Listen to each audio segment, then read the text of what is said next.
ನಾನು ಇವತ್ತು ನಡೆದಂತ ಕೆಲವು ಘಟನೆಗಳನ್ನ ಸಾಮಾಜಿಕ ಜಾಲತಾಣಗಳಲ್ಲಿ ಅವರಿಗೆ ಬಂದಂತೆ ಪ್ರತಿಬಿಂಬಿಸುವಂತಹ ಕೆಲಸಗಳು ಆಗ್ತಾ ಇರುವಂತದ್ದನ್ನ ನಾನು ಗಮನಿಸಿದ್ದೀನಿ. ನನಗೆ ಎಲ್ಲರೂ ನಮಗೆ ವಿದ್ಯಾರ್ಥಿಗಳು ಮಾತ್ರ, ಯಾರು ನಮಗೆ ಆತ್ಮೀಯರು, ಯಾರು ದುಶ್ಮನ್ಗಳು ಏನೂ ಇರಲ್ಲ. ವಾಸ್ತವಾಂಶಗಳನ್ನ ಜನರಿಗೆ ಕೆಇಎ ಅಧಿಕೃತವಾಗಿ ಪರೀಕ್ಷೆ ನಡೆಸಿದ್ರಿಂದ ನಾನು ತಿಳಿಸ್ಬೇಕಾಗಿದೆ. ಹಾಗಾಗಿ ಆ ಪ್ರಯತ್ನವನ್ನ ನಾನು ಮಾಡ್ತಾ ಇದ್ದೀನಿ.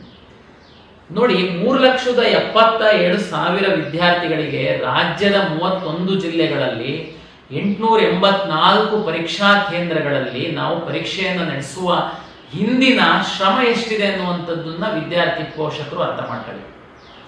ಜೊತೆಗೆ ಮಾನ್ಯ ಮುಖ್ಯಮಂತ್ರಿಗಳು ಸ್ವತಃ 3.5 ಗಂಟೆ ಕಾಲ ವಿಡಿಯೋ ಕಾನ್ಫರೆನ್ಸ್ ಮಾಡಿ DC SP ಕಮಿಷನರಿಗೆ ಎಷ್ಟು ಇನ್ವಾಲ್ವ್ ಆಗಬೇಕು, ಯಾವುದೇ ಲೋಪ ಆಗಬಾರ್ದು, ಯಾವುದೇ ವಿದ್ಯಾರ್ಥಿಗಳಿಗೆ ಸಮಸ್ಯೆ ಆಗಬಾರ್ದು ಅನ್ನುವಂಥ ನಿರ್ದೇಶನವನ್ನು ಕೊಟ್ಟಿದ್ದಾರೆ. ಇಡೀ ರಾಜ್ಯದ ಎಲ್ಲ ಜಿಲ್ಲಾಧಿಕಾರಿಗಳು, SP ಗಳು, ಕಮಿಷನರು ಈ ಪರೀಕ್ಷೆಯಲ್ಲಿ ಇನ್ವಾಲ್ವ್ ಆಗಿದ್ದಾರೆ.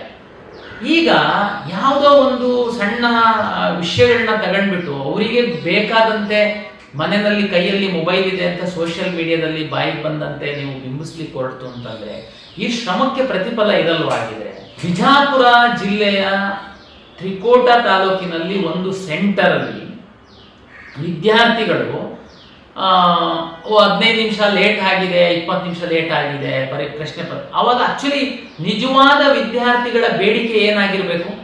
10ವರೆಗೆ ಪ್ರಶ್ನೆ ಪತ್ರಿಕೆ ಕೊಡುವ ಬದಲು ನೀವು 11 ಗಂಟೆಗೆ ಪ್ರಶ್ನೆ ಪತ್ರಿಕೆ ಕೊಡ್ತಾ ಇದ್ದೀರಾ ಅಂತಂದ್ರೆ ವಿದ್ಯಾರ್ಥಿಗಳ ಬೇಡಿಕೆ ಏನಾಗಿರ್ಬೇಕು? ನ್ಯಾಯಯುತ ವಿದ್ಯಾರ್ಥಿಗಳ ಬೇಡಿಕೆ 10ವರೆ ಬದಲು ನೀವು 11 ಗಂಟೆ ಕೊಟ್ಟಿದ್ದೀರಾ ಸ್ವಾಮಿ, ಹಾಗಾಗಿ ನಮಗೆ 30 ನಿಮಿಷ ಹೆಚ್ಚುವರಿ ಸಮಯ ಕೊಡಿ. ಇದು ನಿಜವಾದ ವಿದ್ಯಾರ್ಥಿಗಳ ಬೇಡಿಕೆ ಆಗಿರುತ್ತೆ. ಕರೆಕ್ಟಾ? ಓಕೆ. ಏನಾಯ್ತು? ಪರೀಕ್ಷಾ ಕೇಂದ್ರದಲ್ಲಿ ಬಂದಾಗ OMR ಕೊಟ್ಟಿದ್ದಾರೆ, ನೀವು ತುಂಬಿ ಅಂತ. ಓಕೆ, ರಿಜಿಸ್ಟರ್ ನಂಬರು, ನೇಮ್ ಎಲ್ಲ ತುಂಬಿದ್ದಾರೆ. ದೆನ್ ಕ್ವಶನ್ ಪೇಪರ್ ಕೊಟ್ಟಿದ್ದಾರೆ. ಅವಾಗ ಅವರಿಗೆ ಅನ್ನಿಸ್ತು, ನೋಡಿ ನನ್ನ ಮುಂದೆ ಇದೆ, ಇದು OMR ಇದೆ, ಇವತ್ತಿನ ಪರೀಕ್ಷೆದು ಪ್ರಶ್ನೆ ಪತ್ರಿಕೆ ಇದೆ. ನೋಡಿ, OMR ಅಲ್ಲಿ ಏನಿದೆ ಅಂತಂದ್ರೆ ದಿನಾಂಕ, ಅಭ್ಯರ್ಥಿಯ ಹೆಸರು, ನೋಂದಣಿ ಸಂಖ್ಯೆ, ವರ್ಷನ್ ಕೋಡ್, ಪ್ರಶ್ನೆ ಪತ್ರಿಕೆ ವರ್ಷನ್ ಕೋಡು, ಪ್ರಶ್ನೆ ಪತ್ರಿಕೆ ಕ್ರಮ ಸಂಖ್ಯೆ. ಒಂದು ವೇಳೆ ವಿದ್ಯಾರ್ಥಿಗಳು ಅರ್ಥ ಮಾಡ್ಕೊಳ್ಳಿ, ಪ್ರಶ್ನೆ ಪತ್ರಿಕೆ ಕ್ರಮ ಸಂಖ್ಯೆ ಏನಿದೆ ಅದು ಮತ್ತೆ ಉತ್ತರ ಪತ್ರಿಕೆ OMR ಕ್ರಮ ಸಂಖ್ಯೆ ಎರಡೂ ಒಂದೇ ಆಗಿದ್ದು ಅದು ಕಡ್ಡಾಯ ಆಗಿದ್ರೆ, ಕಂಪಲ್ಸರಿ ಆಗಿದ್ದಿದ್ರೆ OMR ಒಳಗಡೆ ಮತ್ತೆ ಈ ಪ್ರಶ್ನೆ ಪತ್ರಿಕೆ ಸಂಖ್ಯೆ ತುಂಬಿ ಅಂತೇಳಿ ನಾವು ಕಾಲಂ ಕೊಡ್ತಿದ್ವಾ? ಕಳೆದ 2.5 ವರ್ಷದಿಂದ ಪ್ರಾಧಿಕಾರದಲ್ಲಿ ನಾನು ಪರೀಕ್ಷೆಗಳನ್ನ ನಡೆಸ್ಕೊಂತ ಬಂದಿದ್ದೀನಿ. ಯಾವ್ದಾದ್ರು ಒಂದು ಪರೀಕ್ಷೆನಲ್ಲಿ OMR ಮತ್ತೆ ಪ್ರಶ್ನೆ ಪತ್ರಿಕೆ ಕ್ರಮ ಸಂಖ್ಯೆ ಒಂದೇ ಆಗಿರ್ಬೇಕು ಅಂತ ನಾವು ಇನ್ಸ್ಟ್ರಕ್ಷನ್ಸ್ ಕೊಟ್ಟಿದೀವ? ಅಂತದ್ದೊಂದು ಕಲ್ಪನೆನ ಯಾಕೆ ವಿದ್ಯಾರ್ಥಿಗಳು ಮಾಡ್ಕೊಂಡು ಇದು ಅದು ಇಲ್ಲ, ಇದು ಇಲ್ಲ, ಇದು ಬೇರೆ ಬೇರೆ ಇದೆ.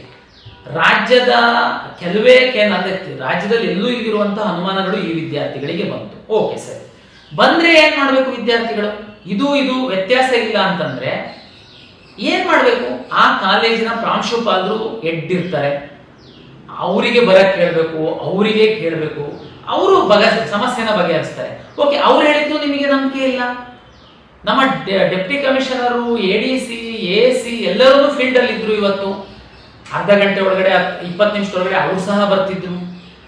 ಇದು ಯಾವುದು ಮಾಡದೆ ಈ ಒಂದು ಪರೀಕ್ಷಾ ಕೇಂದ್ರದಲ್ಲಿ ನೀವು ಕೆಲವು ವಿದ್ಯಾರ್ಥಿಗಳು ದಾಂಧಲೆ ಮಾಡ್ಕೊಂಡು ಇದು ಎರಡೂ ಬೇರೆ ಬೇರೆ ಇದೆ, ಹಾಗಾಗಿ ನಾನು ಪರೀಕ್ಷೆ ಬರೆಯಲ್ಲ ಅಂತ ಕಾಂಪೌಂಡ್ ದಾರಿ ಪರೀಕ್ಷಾ ಕೇಂದ್ರದಿಂದ ಹೊರಗಡೆ ಹೋಗ್ತೀರಾ ಅಂತಂದ್ರೆ ಇದ್ರ ಉದ್ದೇಶ ಏನು?